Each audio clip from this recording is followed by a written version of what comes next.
আসন বদলে হারের পর ফের বিস্ফোরক দিলীপ। মেদিনীপুরে লড়তে না দেওয়াতেই এই ফল। আর নেতৃত্বকে কাঠগড়ায় দাঁড় করিয়ে ক্ষোভ উগরে দিলেন দিলীপ। দলীয় অনুষ্ঠানে তাকে ডাকাই হয় না বলেও দাবি, কোনো মতামত নেওয়া হয় না বলেও অভিযোগ তোলেন দিলীপ ঘোষ। আমি চিরদিন কর্মীদের সঙ্গেই ছিলাম, এখনো আছি। পার্টির প্রোগ্রামে আমি 4 বছর ধরে যাই না, আমাকে ডাকাও হয় না, আমার কোনো মতামত নেওয়া হয় না। কিন্তু আমি পার্টির কর্মীদের সঙ্গে থেকেছি, সাধারণ মানুষের সঙ্গে থেকেছি, আর আমি সেটাই থাকবো যতদিন রাজনীতিতে থাকবো। গত এক বছর 1.25 বছর ধরে পুরোপুরি মেদিনীপুরে আমি সময় দিয়েছিলাম, তো সেখানে আমাকে লড়তে দেওয়া হয়নি। তো তার ফলে দেখা গেছে রেজাল্ট দুই দিকে কি হয়েছে। আর এদিকে ক্ষোভের কথা রাস্তায় কেন, প্রশ্ন বিজেপি রাজ্য সভাপতি সুকান্ত মজুমদারের। টিকিট ঠিক করে সংসদীয় বোর্ডের আপনি যদি তার সিদ্ধান্তকে চ্যালেঞ্জ করেন বা তার সিদ্ধান্ত নিয়ে যদি আপনার কোনো ডাউট থাকে, আমার মনে হয় কেন্দ্রীয় নেতৃত্বে আছে তারা ভাববে। এরা সবাই বড় বড় সিনিয়র লিডার, দিলীপদা আমাদের অত্যন্ত সিনিয়র লিডার, দিলীপদাকে দেখে আমরা লড়াইয়ে এসেছি। আমার মনে হয় পার্টির যে ডেকোরাম আছে সেই ডেকোরাম মানা উচিত, সেই বক্তব্য সেখানে তুলে ধরা উচিত। আমারও তো অনেক ক্ষোভ বিক্ষোভ আছে, আমি কি রাস্তায় বলবো নাকি? আমি পার্টির উপযুক্ত ফোরামে আমাকে যদি জিজ্ঞেস করা হয় তাহলে বলবো, নাহলে বলবোই না। জেতা সিট হারাতে প্ল্যান, আসন বদলে হারে বিস্ফোরক দিলীপ ঘোষ। কর্মীদের তাঁর বিরুদ্ধে তাতানোর অভিযোগ। দেবশ্রী চৌধুরীর আসন বদল নিয়েও ক্ষোভ উগরে দিলেন দিলীপ ঘোষ। যে যুক্তি তর্ক দেওয়া হয়েছে, আমি নাকি ওখানে দাঁড়ালে হেরে যাব, কর্মীরা আমার বিরুদ্ধে। তো যেখানে কর্মী ভোট পুরুলিয়া, সেখানে তো আমরা জিতে গেছি। কর্মীদেরকে খেপানো হয়েছিল আমার বিরুদ্ধে, আমাকে সরাবার জন্য। দেবশ্রী যেখানে কাজ করেছে, মন্ত্রী ছিল, আমি তাকে বলে তুমি পার্টি কামড়ে পড়ে থাকো, মাটি কামড়ে তুমিই জিতবে। সে আসন আমরা জিতেছি, আর যে জিতেছে সে তার কাউন্সিলর ছিল। তাকে কে চিনত ওখানে? সে তো একটা ওখানে গ্রামীণ পুরসভার নেতা, সে জিতে গেল, দেবশ্রী জিততো না। এর পিছনে কি আছে, কেন করা হচ্ছে, এটা তো ভাবতে হবে। কিছু তো আছেই, না হলে যারা পুরনো পার্টির প্রতিষ্ঠিত নেতা তাদেরকে হারাবার জন্য পাঠানো হয়েছিল নাকি কি জন্য? লোকে হারা সিট জেতার জন্য প্ল্যানিং করে, এ তো জেতা সিট হারাবার জন্য প্ল্যানিং হয়েছে মনে হচ্ছে। বিজেপি রাজ্য সভাপতি পদে তিনি থাকবেন কিনা তা ঠিক করবে কেন্দ্রীয় নেতৃত্ব। প্রতিক্রিয়া সুকান্ত মজুমদারের। সুকান্ত মজুমদার রাজ্য সভাপতির হওয়ার আগে কাউকে বলতে যায়নি যে আমাকে রাজ্য সভাপতি করুন, এখনো কাউকে বলতে যাবে না যে আমাকে রাজ্য সভাপতি থেকে সরাবেন না।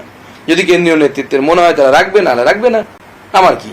আমি সাংসদ হলে সাংসদের কাজ করব, পার্টি অন্য কোনো দায়িত্ব দিলে পার্টির সেই কাজ করব। সাংসদও যদি না থাকি ইউনিভার্সিটি গিয়ে পড়াবো, অসুবিধা নেই কোনো।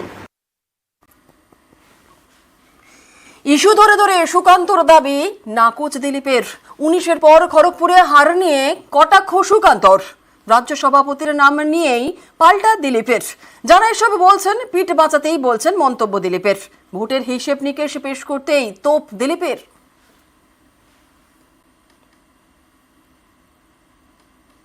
যেখানে আক্রমণ হচ্ছে কার পারমিশনে হচ্ছে? কর্মীরা যখন ফোন করে, যখন কান্নাকাটি করে, বাড়ি ছাড়া হয়, তার কাছে কি ফর্মালিটি থাকবে, পার্টি থাকবে, নাকি মানবতা থাকবে?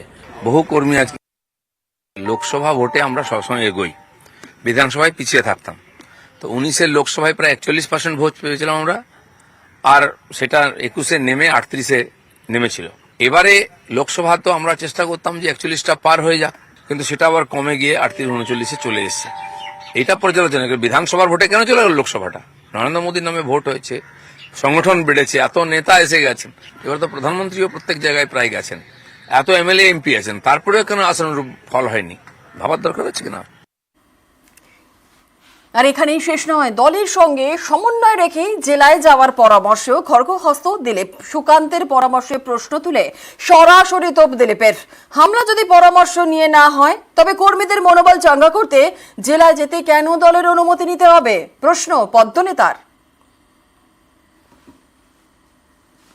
কিন্তু দিলীপদা আমাদের পার্টির নেতা, পার্টির তিনি যে কোনো জায়গাতে যেতে পারেন, কোনো অসুবিধা নেই, কিন্তু সেটাকে সিঙ্ক্রোনাইজ করে গেলে ভালো হয়।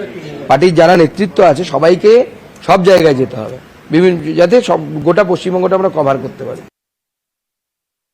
যেখানে আক্রমণ হচ্ছে কার পারমিশনে হচ্ছে? কর্মীরা যখন ফোন করে, যখন কান্নাকাটি করে, বাড়ি ছাড়া হয়, তার কাছে কি ফর্মালিটি থাকবে, পার্টি থাকবে, নাকি মানবতা থাকবে?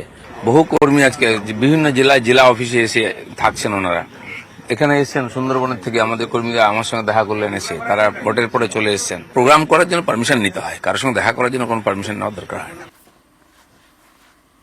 আর দিলীপ ঘোষের হয়ে সওয়াল বাঁকুড়ার বিজেপি বিধায়ক নীলাদ্রি শেখর দানার। তাঁর কথায় ফলাফলে যাই হোক, নিজের জায়গাতেই থাকবেন দিলীপ ঘোষ। দিলীপ বাবুর নেতৃত্বে আমি বিধায়ক হয়েছি। দিলীপ বাবুর নেতৃত্বে পশ্চিমবাংলায় 18 জন সাংসদ নির্বাচিত হয়েছে। দিলীপ বাবুর নেতৃত্বে অনেক সন্ত্রাসের মধ্য দিয়ে তাকে পথ হাঁটতে হয়েছে। অতএব দিলীপ বাবুর জায়গাতেই থাকবেন। একটা ভুল থেকে আমাদেরকে শিক্ষা নিয়ে সামনে এগিয়ে যেতে হবে। একটা ভুল হয়তো কোনোখানে আমাদের হয়েছে,